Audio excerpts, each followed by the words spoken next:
sentido. Ela fez uma produção pensada dentro da lógica dela. Eu acho que o que o Davi está querendo dizer são duas coisas separadas. Que deveria ser um edital diferenciado. Levando em conta a realidade daquela pessoa. Tem uma coisa muito simples e uma coisa muito complexa que envolve valores diferentes também. Nesse caso, a gente está falando, era mais igualitário, assim, são pessoas com empresas há algum tempo, então não é que o meu tem que ganhar, é que esse aqui tem que vir para o mesmo nível e eu tenho que subir porque a gente está no mercado e daí a exigência é diferenciada. Pô, como eu falei, eu tô há 18 anos trabalhando nisso. Se eu não souber fazer um projeto, pô, vergonha é minha, né? Até porque na questão até dos povos indígenas, certo? Tem que levar em conta as diferenças. Sim, culturais. Né? Então, assim, sei lá, os caigangue vão ser diferentes dos xavantes. Então, isso também tem que ser pensado, levado em conta no edital. E se tu consegue, eu acho que pensar a cultura oral é essencial. Não pode, mesmo que seja um longa de 10 milhões, tem que ser falado. Exatamente. Até porque o que acontece, né? Até só fazendo parênteses, no caso da saúde, né? Os indígenas geralmente falam que eles querem ser que cada vez mais tenham médicos indígenas. Porque eles vão lá atender a comunidade, eles entendem aquela lógica, que é uma ideia, uma proposta diferente, uma vida diferente, uma alimentação diferente. E aí vem o médico não indígena, ele não sabe disso, né? Ele não entende. E no caso dos editais, talvez se a gente chegasse, né, não digo um mundo ideal, mas uma coisa mais adequada, que uma pessoa indígena pudesse elaborar o edital, né? Uma pessoa quilombola pudesse elaborar o edital, porque daí vai pensar que tem diferença. Conseguir achar um equilíbrio entre a necessidade de discurso para apresentação e a questão, obviamente, jurídica de legislação, como é que daí tu adapta isso também, né? Porque é achar esse equilíbrio, né? Sim. Porque esse tipo de cinema, né, e só fazendo assim um parênteses, quando a gente pensa assim, o gênero horror, né, um gênero comercial, de cultura de massa, mas o cinema fora dos Estados Unidos e fora da Índia, no mundo todo ele tem um tipo de subsídio que é governamental, que é estatal, que é por meio de financiamento de empresas, né, e às vezes as pessoas assim, poxa, né, botar 2 milhões no filme, 4 milhões no filme. Isso é no mundo todo, né? Precisa ter um financiamento. Os Estados Unidos tem tax rebate, tem cash rebate, tu pode fazer um tax write-off de um filme como fizeram com a Batgirl agora, que tu acaba não perdendo dinheiro, sendo no mega estúdio. Então tu tem vários jogos, porque lá tu vê como aqui se vê o Forjas. Cinema é forja. Tipo, tu investe, como governo tu investe, tu facilita, tu faz. É padrão, só que lá a diferença que tem nos Estados Unidos realmente é essa coisa, coisa industrial. E daí até vou aproveitar para voltar para a coisa do... tem uma coisa que assim, por que existe um Jordan Peele nos Estados Unidos? Porque lá eles têm uma formação de cinema de gênero muito potente, uma formação de cinema de gênero negro desde os anos 20, mesmo que do século passado, mesmo que no underground, assim, sabe? Existe artistas que estavam explorando, porque os gêneros fantásticos estão dentro do estão dentro da caixinha de instrumentos. E aqui no Brasil daí tu pega que vem de uma coisa muito mais a inexistência dos popes cria uma impossibilidade de desenvolvimento do gênero dentro do Brasil. Eu diria que talvez hoje o cinema de horror no Brasil esteja vivendo seus melhores momentos, porque durante muito tempo, né, o cinema de horror no Brasil era Zé do Caixão, né, Mojica, só existe Mojica. Aí, quando, né, a Laura Karen escreveu a tese dela lá em 2008, partindo da ideia que não, o cinema de horror brasileiro não é só Mojica, então ela fez todo um compilado e chegou à conclusão que o Brasil sempre produziu muito cinema de horror, só que não se chamava assim. Sim. O que a gente tem hoje de diferente? Além dessa produção, né, que o pessoal vai para festivais, que consegue para o streaming, consegue para televisão, diretores do cânone, que às vezes estão dizendo que fazem filme de horror. Vamos pegar lá o Kleber Mendonça Filho, faz o Som ao Redor, que é um filme que tem momentos fantásticos. Sim. Tem momentos de horror, o próprio Aquários também. Ou seja, esses diretores, aí eles vão numa entrevista e admitem, não, eu assisto cinema de gênero, eu acho que o gênero é interessante. Porque na pesquisa acadêmica, que é onde eu me insiro e que o Lucas também se insere, nós somos a margem da margem. Eu até brinquei com ele, eu disse, olha, a gente conseguiu com muita luta colocar um ST, né, um seminário temático dentro da SOCINE, que é a Sociedade Brasileira, né, de Estudos de Audiovisual. Com muita luta a gente conseguiu botar lá um grupo para pensar horror insólito, fantástico, mas foi uma briga, assim. E quando tu fala que tu pesquisa cinema de horror, eles te olham, esse aí é coitado, ele é... ele é um alienado. Mas foi um filme de horror que ganhou o Leopardo de Ouro em Locarno. Ano passado ganhou a Palma de Ouro com Titane, também um filme de horror. Não, mas tô falando um filme de horror brasileiro, né? O da Juliana Dutra e o Marco Rocha, As Boas Maneiras. As Boas Maneiras, ganhou o Leopardo de Ouro. Sim. Eu acho que uma forma... Não, ganhou o Grand Prix, perdão. Ganhou o Grand Prix. Isso. Quem ganhou o Leopardo de Ouro foi o Regra 34 recentemente. Aproveitando o gancho, o Carlos Primati, que é pesquisador, né, tu conhece também, cinema de horror, ele está ainda numa pesquisa inicial, ele fazendo levantamento das produções de horror ao redor do mundo, né? Sim.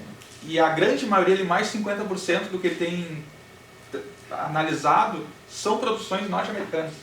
Então, tu cria um padrão do que é o gênero de horror. Então, eu acho que às vezes pode acontecer um preconceito da gente ver uma produção aqui nacional e pensar, não, isso não é horror, porque a gente bebe muito desses elementos norte-americanos. Sim. Né? Que é a nossa influência. Tipo, a maior parte dos filmes de horror são norte-americanos, que a gente tem acesso, são norte-americanos. E até eu acho que o Primati fala que o cinema de horror norte-americano, em sua maioria, é um pouco infantil, no sentido que ele é voltado para um público mais jovem e para fins comercial. Enquanto que se tu pegar um cinema de horror do leste europeu, japonês, é um horror mais sério, mais denso, mais pesado. Então isso eu acho importante para a gente pensar o cinema de horror. E até para pensar no Brasil e pensar que cinema de horror não é só Zé do Caixão, né? Como muita gente fala. E uma coisa, indo pro cinema estadunidense mesmo, né? Tu pega o Jordan Peele, o Corra não é divisivo porque o Corra segue as convenções. O Us já é divisivo porque o Us faz rupturas. O Nope mais ainda. Pra mim o Us é um dos melhores filmes de americanos, estadunidenses do século, eu acho o Us fenomenal. Mas é onde começa, e o Nope mais ainda, porque tá brincando com a forma, tá usando aquele palco gigantesco que é ser um blockbuster para fazer algo diferente. E isso não é aceitável. Pessoal, não sei se alguém... eu ia perguntar pro pessoal que quer fazer alguma pergunta, fica à vontade para levantar a mão. Eu tenho duas perguntas, tá? Claro. Uma, pegar o que o João Caetano falou ali o João, né? Falou ali no depoimento dele.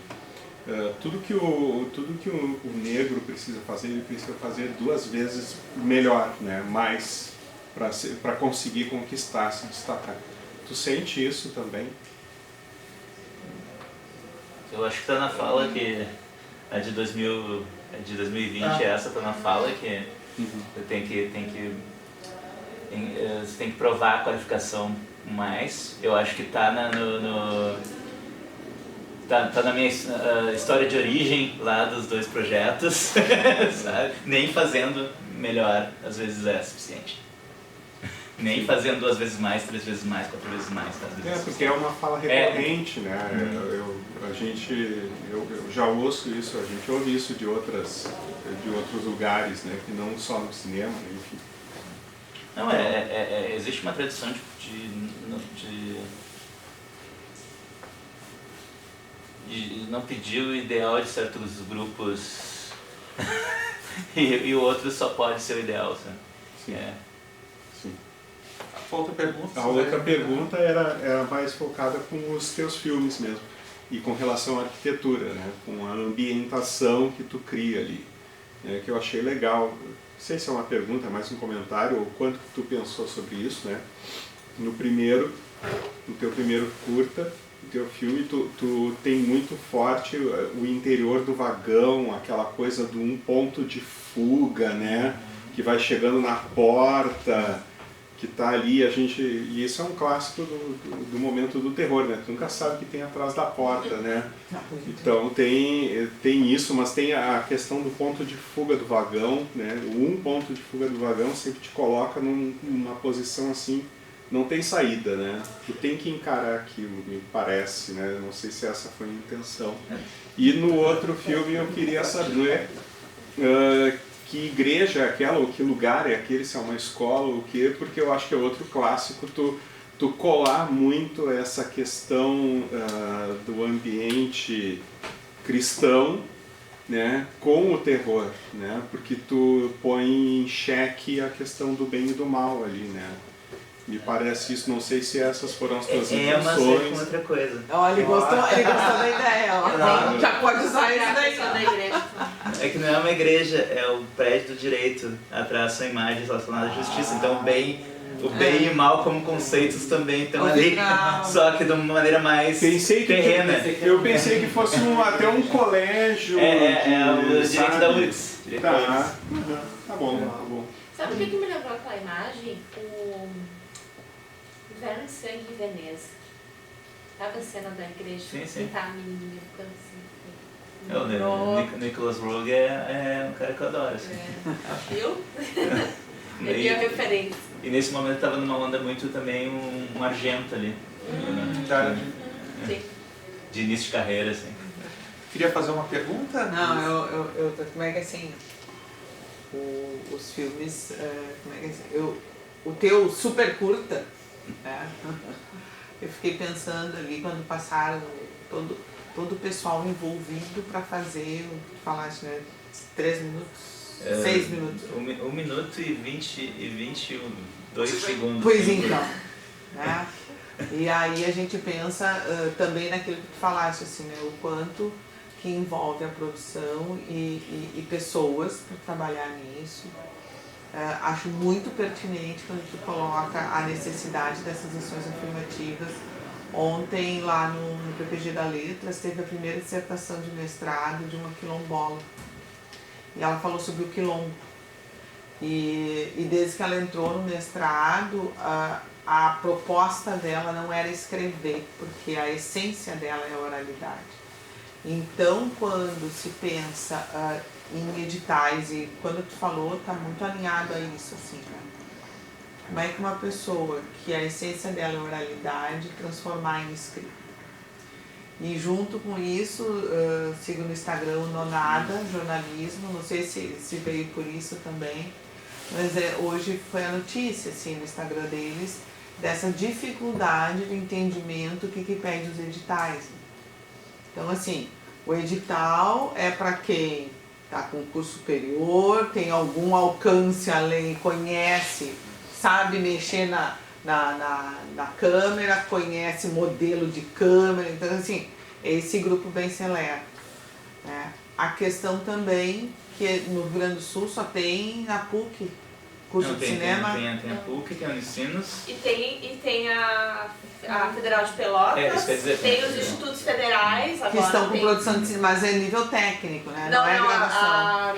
Na Pelotas é graduação. Pois é, eu não lembrava de curso de Universidade Federal que formasse cinema. Então, assim, e mesmo assim, quem está em Porto Alegre ou quem está em outro lugar vai ter que se mudar para Pelotas. Mas a UFPEL é referência nacional, né? O pessoal vem de fora do Rio Grande do Sul. Olha aí, né? Então, assim, ainda o acesso a isso, eu acho que quando começou, teu pai e tua mãe disse, o que vai fazer cinema?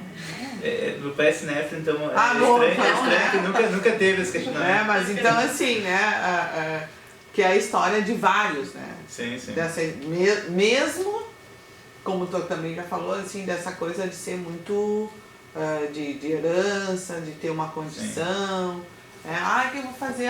Não sei, acho que vou fazer cinema. As pessoas ficam assim, E eu falo, talvez eu não fizesse cinema se não tivesse ocorrido a ascendência social ali no final dos anos 90 até isso a década de 2010. Pois então, assim, né? Acho que a gente tem que lembrar também, né? Muito, né? Essas mudanças e pensar, assim, né? O quanto isso, como é que assim, esse acesso de pessoas negras, de pessoas indígenas, de pessoas quilombolas, a todos os espaços da sociedade, e aqui hoje, a gente falando em cinema, o quanto isso vai contribuir para a gente melhorar como sociedade. Eu estava assistindo o filme do Joel, né? Joel Caetano. Eu disse, Diego, tá me dando gatilho esse filme. Por quê? Porque meu pai teve demência. Meu pai faleceu demente. Ele não conhecia, ele olhava para minha filha mais moça e não reconhecia. Disse, quem é essa menina?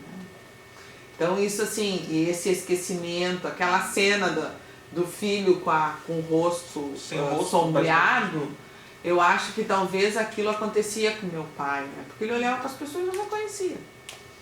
E é isso, assim, e como é que tu cuida de uma pessoa idosa?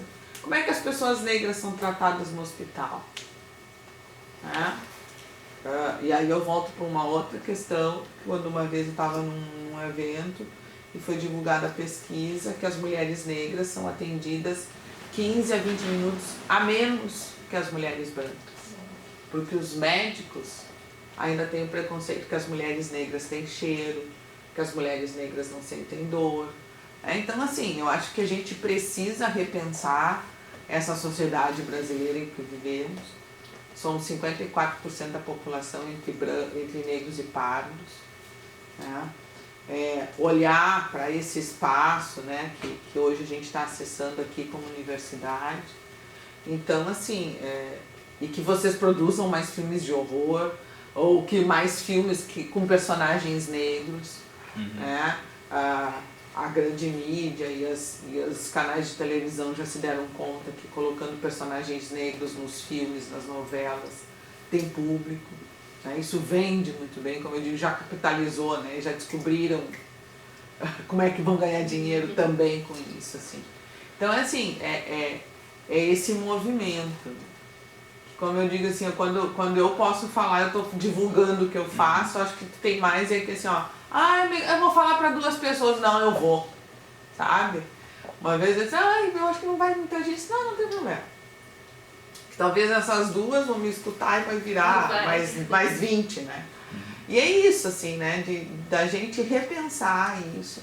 Acho que a universidade como espaço, hoje nós estamos aqui com os alunos da arquitetura, como eu disse outro dia lá na semana acadêmica de vocês, a arquitetura tem muita responsabilidade com esse espaço que a gente vive, com esse espaço que a gente mora, né?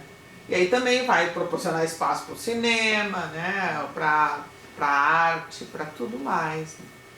Eu queria deixar essa minha fala assim, para a gente proporcionar também outros espaços, assim, né? E segue na luta, não desista. Não, eu não tenho mais tempo para agora estou muito imerso. Como eu disse pro meu irmão uma vez, né? Meu irmão é professor numa universidade, disse, olha aqui, Matheus, teve bolsa de mestrado, teve bolsa de doutorado, sempre teve gente, quem é que tu vai trazer contigo? Então, assim, quem é que tu vai trazer contigo para produzir cinema de horror negro contigo? E o horror, assim, é uma coisa que eu como é aquela coisa, como eu tô sempre em trânsito,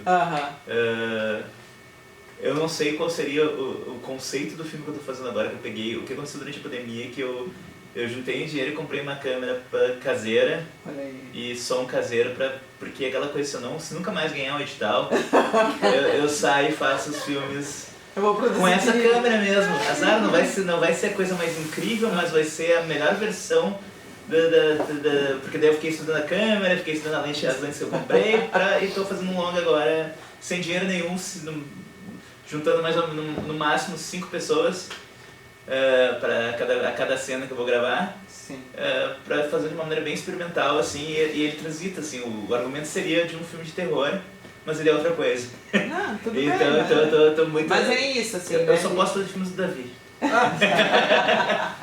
E pensando nessa ideia de cinema de horror, de cinema negro, eu acho que principalmente cineastas que se debruçam, vou fazer um filme de horror, já é um gênero marginalizado, né? E, tipo, tu como um cineasta negro, que já é difícil ter ali determinado espaço, talvez certo reconhecimento, e tu ir para um gênero ainda, digamos, marginalizado, é uma coragem também, né? Mas eu vou falar uma coisa que talvez seja um pouco arrogante aqui, que pensando em termos de espectro, assim, talvez seja uma figura sui generis no Brasil como no cineasta de horror, porque o festival que é hoje se chama Fantaspoa, eu criei lá em 2005, né? Até por uma questão minha, fui eu que quis ser invisibilizado para não estar ligado a essas pessoas, tá? Mas nesse sentido sou talvez um cineasta negro que é o mais influente do cinema fantástico brasileiro. Eu estava até conversando com o Carlos Primati, eu acredito que no Rio Grande do Sul. Sim. Não sei. Mas falando da criação que muitas vezes eu nego, sabe? Sim, então, sim. Mas em Porto dos Mortos acho que foi a primeira longa fantástica, assim, de elementos de horror, feito por um diretor negro. Não? Eu vou ter que... Não poderia ter certeza afirmar, porque é uma questão que a gente tem que lembrar. Pô, a gente tem aqui um cineasta sensacional que, né, do gênero fantástico, o João Lopes, que por anos e anos foi invisibilizado. Tanto que para muitas pessoas sempre, pô, existe, sabe? E é um dos primeiros cineastas que traz o cinema regional aqui para a URB. Eu vou precisar ir, gente. Muito obrigada. Foi um prazer, muito obrigado. Para a URB. E é um cara que está sendo discutido agora nos últimos 5 anos com mais veemência. E ele não está entrando nem no Fantástico. Então, pô, daqui a pouco a gente tem um longa de cinema fantástico aqui no Rio Grande do Sul que a gente não sabe, porque foi invisibilizado. Diego, não sei como a gente está de horário. Se tiver mais uma pergunta. Mais uma pergunta, tá? E aí a gente faz um encerramento. Em nível de curiosidade, aquele teu curta, disse que começou em 2006 e terminou em 2012. Por que tanto tempo? Porque eu não tinha dinheiro para algumas coisas.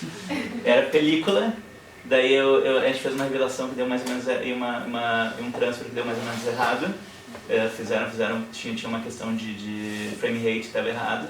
E daí eu precisava novamente fazer a digitalização. E naquela época a digitalização não era tão barato quanto é hoje em dia. Mas então, nesse tempo tu ficou parado? Não, daí eu fiz as Fronteiras do Pensamento, eu estava trabalhando no Porto dos Mortos, e daí após terminar esses, eu juntei uma graninha para aquilo ali, fazendo produção para outra coisa, e... O David Lynch viu teu filme? Viu? Comentou alguma coisa? Não comentou. Não comenta nada. Nem o dele, vai comentar dos outros. Diego, então eu acho que eu... Só passar... claro. Posso aproveitar que o pessoal da arquitetura, não no teu, não entendi muita coisa, não entendo inglês, então, mas no segundo eu achei extremamente elaborado, mas dá para observar algumas coisas, principalmente para arquitetura para idosos. Tá? Se observarem, tinha uma escada, o velhinho descendo uma escada. Quer dizer, a adaptação, né? Muitas dificuldades, um cara no banho, tudo bem, com a cadeira para o idoso, mas não propriamente sem barras de apoio, outras coisas que poderiam observar, né? Ele pegou uma temática muito boa que chama atenção violentamente para o idoso, o filho que foi, vamos dizer assim, lembrou depois que o pai não queria que ele fosse, que o pai buscava que ele fosse um hétero, vamos botar assim, né? Mas o filho não abandonou, mas praticamente se matou fumando, babaca, e dá pra ver que ele mora num ataque cardíaco, alguma coisa parecida depois, né? Sim. Então ele se preocupou mais com o pai do que com a própria saúde, né? Mas mesmo assim, dentro da casa, não preparada para o idoso, tem um mercado gigantesco para nós trabalharmos nessa questão também, né? Da arquitetura voltada para o atendimento. Né? Isso só fazendo um link entre a arquitetura, o espaço com o ambiente de horror, assim, então tem vários, né? Enfim, o cinema de horror faz isso muito bem, de trabalhar o espaço. E aí eu lembrei, eu gosto muito de James Wan, que é um cineasta que faz muitos filmes, assim, blockbuster de horror, né, Sobrenatural, lá, o Conjuring, entre outros. E ele trabalha muito bem essa questão da ligação entre o sobrenatural e o espaço, a casa como um lugar de horror. Daí tem outro também, o Mike Flanagan, vocês podem procurar, tem muita coisa no Netflix. E isso de trabalhar o espaço da casa como também o espaço interno dos personagens. Então tem algumas séries dele em que o personagem está ali discutindo, ele abre uma porta, ele daí entra numa memória dele de infância. E aí eu acho que esse Arapuca faz isso também, né, da questão de trabalhar o espaço do lugar como também a cabeça, né, como é que o personagem se sente naquele momento. Eu acho que é uma relação entre arquitetura e horror bem interessante. Diego, então acho que vamos passar para as considerações finais. Ana, quer fazer algum comentário final? Não, acho que saudar esse momento e destacar assim, todo o trabalho, né, que o Diego e a Cristina fazem no NEAB. Não é a primeira vez que a gente discute cinema aqui, né? Nós já trabalhamos documentários, fizemos essa exibição, de trazer essas questões assim, a partir do cinema. Né? O horror, claro que para mim tem uma questão afetiva bem importante por pesquisar isso. E acho que é um gênero que traz muitas questões urgentes, né? Tanto questões étnico-raciais, questões queer, de gênero, de sexualidade. É um gênero narrativo que traz muitas discussões que às vezes ficam à margem, ou que a gente pensa que o cinema de massa, né? Que as produções de massa não podem discutir, e elas discutem, só que elas fazem isso de uma outra forma, elas fazem às vezes de um jeito que a gente não percebe e a gente está pensando questões muito sérias ali. Por isso que eu acho que é um gênero tão interessante e que ele é global, né? E tem essas diferenças culturais também, né? Como a gente estava falando, o horror nos Estados Unidos é de um jeito, no Brasil de outro, na Argentina é de outro. E eu acho que a gente conhece muitas peculiaridades regionais quando a gente vai estudar ou vai olhar o cinema de horror de uma determinada região. E parabenizar também pelos filmes que a gente viu aqui hoje. Davi, é alguma consideração final aí? Alguns comentários sobre a participação? Sobre o que foi visto, discutido? Eu acho que eu falei pra caralho. Não, mas fica à vontade, fica à vontade. Não parei de falar. Não, acho que até entrando nessa... Tá, aí fugiu, não é nada. Não é que tem uma coisa a falar, acho que me chama atenção, mas foi... Eu não formei ainda o pensamento. Onde a gente encontra os teus filmes? Sempre depende do momento, né? Quando são produções independentes, depende. Um filme, deixa eu ver, muitos estão na Sulflix, da produtora. No Canal Brasil está passando Another in Space, que não é de gênero, é um romance, que é um curta. Uma série que eu dirigi, que é a Benson, está no Look, na Vivo Plus e na Claro também. Vivo Plus é Vivo? Não sei. Eu sei que é Vivo e Claro. Claro Now.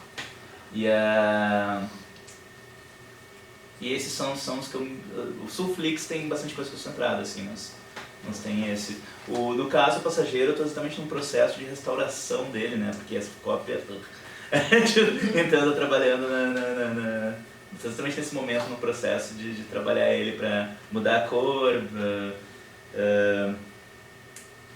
pegar e dar uma recaustada no som, assim, e fazer um master novo, né? E isso como experimento para depois fazer isso com Porcos Mortos, né? Então isso. Bom, meus comentários finais. Eu quero agradecer a presença de todos, agradecer a professora Ana, agradecer a presença do Davi, que foi super receptivo. O Joel Caetano não está aqui, mas ele também super receptivo. O pessoal do NEAB, o Diego, foi super receptivo quando eu propus a ideia, né? E assim, eu sou apaixonado por cinema de horror, eu pesquiso. A minha esposa fica louca, que ela... É obrigada. Eu tô gostando também agora. De tanto eu lembro que a gente foi num curso e aí, tipo, era um filme sobre, um curta gaúcho sobre a história do linguiceiro de Porto Alegre. E aí teve um comentário... Qual deles? Tem, né? Tem mais de um. Me convidaram para um longa agora, sobre esse assunto. Mas daí teve uma piada bem de assim, o cara fazia linguiças humanas, assim. E isso o pessoal que está acostumado ali no horror e o jeito que foi posto, a gente começou a rir. E ela não estava acostumada, gente, é linguiça humana, gente. É isso. Né?